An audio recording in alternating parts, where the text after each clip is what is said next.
Hello humans, Allison and Tony here with BlueLion, bringing you another tip of the week, HR question and answer session. What do we got today, Tony? Question of the week is, do I need a termination letter when I'm letting an employee go? Ooh, that sounds like too much work. It is work. It's important work. Okay. Yeah. All right. So what do I need one? So by law, no, you don't need to have a termination letter. You can let somebody go. Almost every state, especially in New England where we originally are hubbed, you're allowed to be an at-will work state, which means I can let you go. You can go. Everyone gets to make their own choices. But we at BlueLion suggest that you give an employee an termination letter. 100%. There's a lot of important reasons for it, right? So some of the most important reasons are, one, it helps reduce the liability of an employee coming back and saying you terminated them for a cause that might be discriminatory. If you have documentation that is truthful and honest, of course, about performance or other kinds of employee-related issues that are leading you to make the decision to let somebody go, you have a strong and solid foundation to fight that claim because it truthfully is not discriminatory in nature. So essentially, if you tell me, I don't get to make it up. Exactly. And I have it in writing. Also very true. It also has a lot of important information for the employee when they leave. In the letter. Yes. Some things like how I get unemployment benefits. Yes. And a lot of people ask about that because if you're terminated, they'll say, well, how is my employee even eligible for that?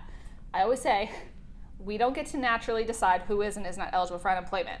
Put the information in, work with unemployment, and you'll be able to come to an idea of whatever's going to be happening, but you do have to at least let the employee know how to file. Also, it's a great place to list benefits. What happens upon termination to their benefits. It's a great place about final compensation, clearly defining out what happens with their final compensation, if there's any pay, sick time, or vacation time that's going to be given to them, any severance pay. Everything is clearly outlined. Absolutely. One of the great benefits of having this termination letter is for the employee, once they get home, they have something that they can refer back to. As anyone can imagine, anyone that's ever been let go before, it's not a good experience. A lot of emotions are running, a lot of things and questions are going through your head at one time, so it's a really great reference point. I think another great reason to have a termination letter is it really helps focus the conversation. Yes. For any of our employers out there that have ever had to sit through a termination, or if you've ever been on the other side of the table, it's not comfortable for most often either side. Right. So this gives everyone a place to focus. We strongly encourage when processing a termination, you actually go through the termination letter together using that as your focal point for the conversation. So we're not getting emotional. Yeah. We're not letting things be said that shouldn't be said. It's really very directive. So we're going to go through on the paper why we're letting you go. And this is what we're going to talk about. Yes. And it really hones in the conversation. Absolutely. And like you said, I think that was a great point, is a lot of times it is emotional. So by having that to go through, it helps keep everybody on point.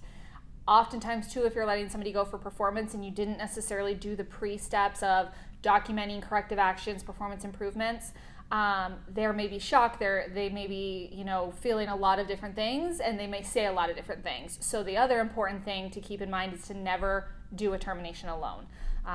Always have either the HR person and the manager, or two managers, or the owner and a manager. Never another employee, of course. You would never want to put somebody in that kind of position. But having two people for the employer side of things communicating is really important. And again, protects, because there's two people who hear the conversation. And feel free to document any additional things that may come out of that meeting to put in the file. So what happens if I'm a small business and I'm the only manager?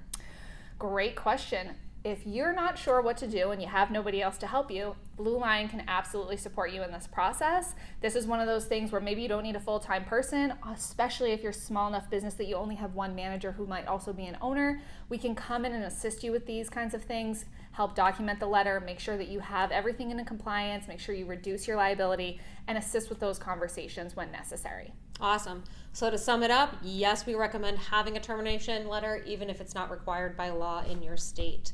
Don't forget to like, share, and subscribe so your friends can be as smart as you are.